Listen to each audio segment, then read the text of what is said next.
Great, so now that you know how to form the present in German, let's have a look at the irregular forms in the present, im Präsens. So as we learned in our last lesson, we form the Präsens by taking the root of the verb and then adding the Präsens ending. We get the root of the verb by taking the infinitive and leaving out the ending en.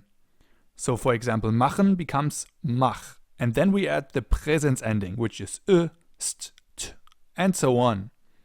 And the vast majority of all verbs in German follow these rules. They are called regular verbs. Regelmäßige Verben. The opposite, so all of the verbs that don't follow these rules, are called unregelmäßige Verben, irregular verbs. They have at least one exception to this rule. The good thing is, most really only have one exception to this rule. And also, most of the exceptions are in the singular forms. Not all, but most of them.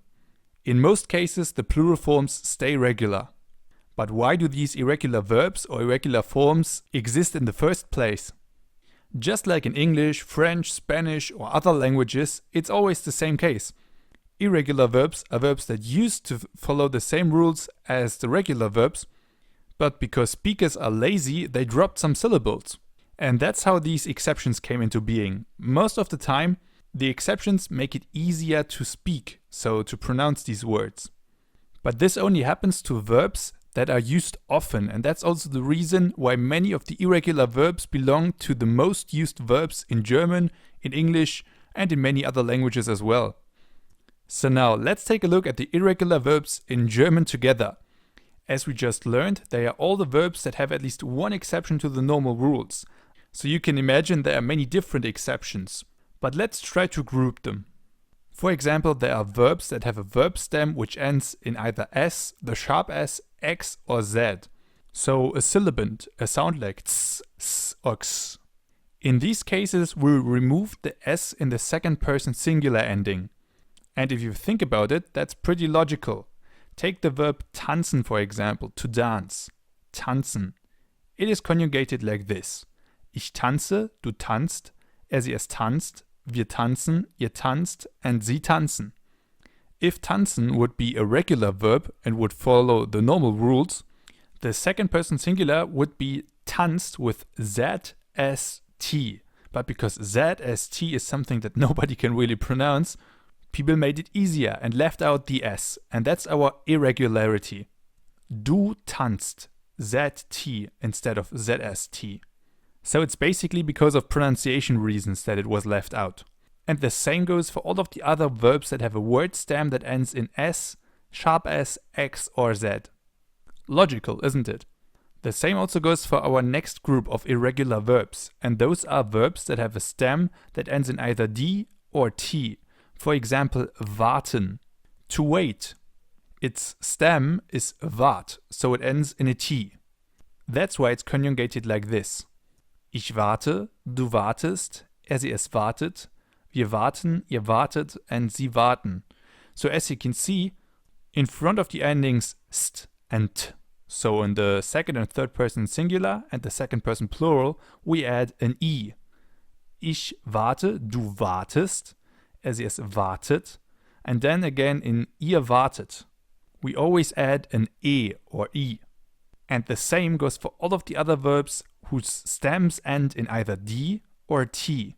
Ich warte, du wartest, sie es wartet, wir warten, ihr wartet, sie warten. Another example would be reden, for example, to talk. Ich rede, du redest, sie es redet, wir reden, ihr redet, sie reden. This verb ends in a d.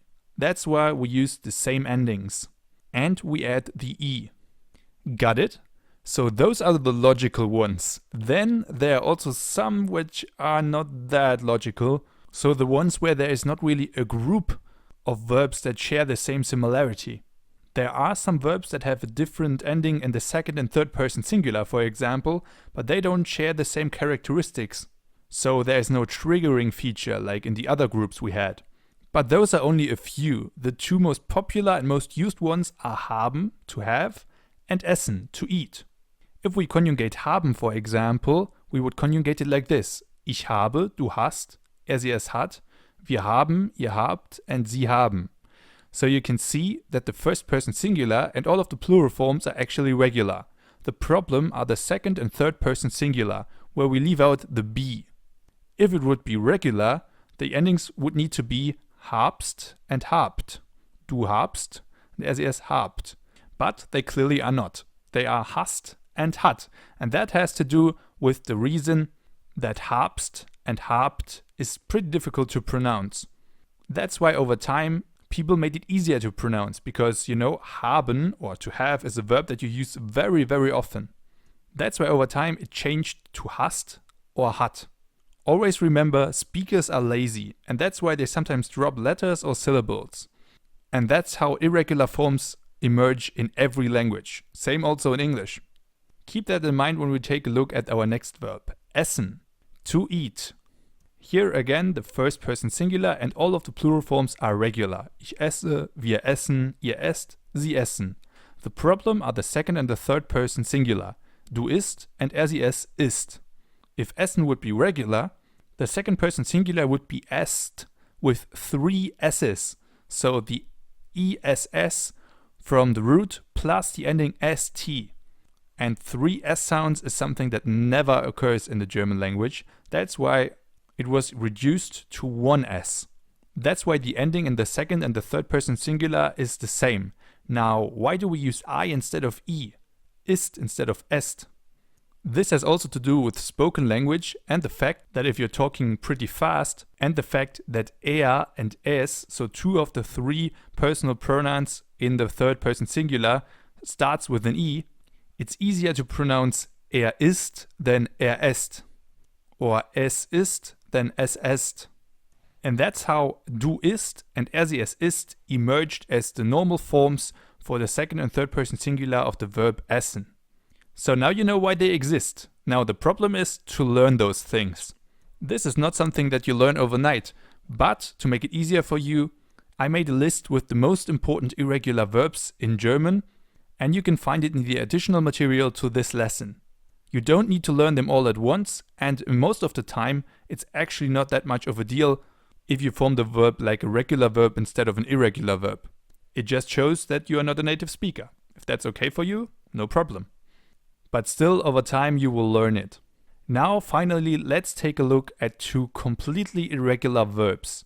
There is one that's really striking the eye, and it's the verb sein, to be. Sein is completely irregular, just like in English. I mean, think about it, to be. I am, you are, he, she, it is, we are, you are, they are. That's completely different from a regular verb in English, like to play, for example. I play, you play, he, she, it plays, we play, you play, they play. And just like to be is completely different from all of the other verbs in English, sein is also completely different from the other verbs in German. And although I don't really like learning things by heart, that's the only advice that I can give you for the verb sein. It's really important. And it's conjugated like this. Ich bin, du bist, er sie es ist, wir sind, ihr seid, and sie sind. Some of the forms are actually pretty similar to English. For example, er sie es ist, he, she, it is. And it's really important to know this verb. Sein is often used as an Hilfsverb, as an auxiliary verb. And it is important for some of the other tenses that we will learn in this course. So if there is one verb that you definitely need to learn by heart, it is sein. It's the only irregular verb in the German language where all of the persons are irregular. The next worst thing, so to say, that can happen are verbs like wissen, where all of the singular forms are irregular. Wissen means to know. And as you can see, all of its plural forms are regular. The problem are the singular forms. Ich weiß, du weißt, and er sie es weiß. Those 3 forms have emerged due to historical reasons, and they make these words easier to pronounce. Ich weiß, du weißt, er sie es weiß. But as I already mentioned, apart from the verbs sein and maybe also haben, all of the other irregular verbs will come over time. You don't need to learn them all at once, but I will attach you a very helpful document in the additional material. This document will help you learn the irregular verbs in German, and it focuses on the ones that are used most often. Alright, enough about the irregular verbs in the present. Now we'll have another exercise and a quiz about the irregular forms and the present tense in general, and once we're done with that, we'll move on with our next tense, the past tenses. In the next lesson, we will take a look at the different past tenses in German and how they differ from another. Bis gleich, see you soon.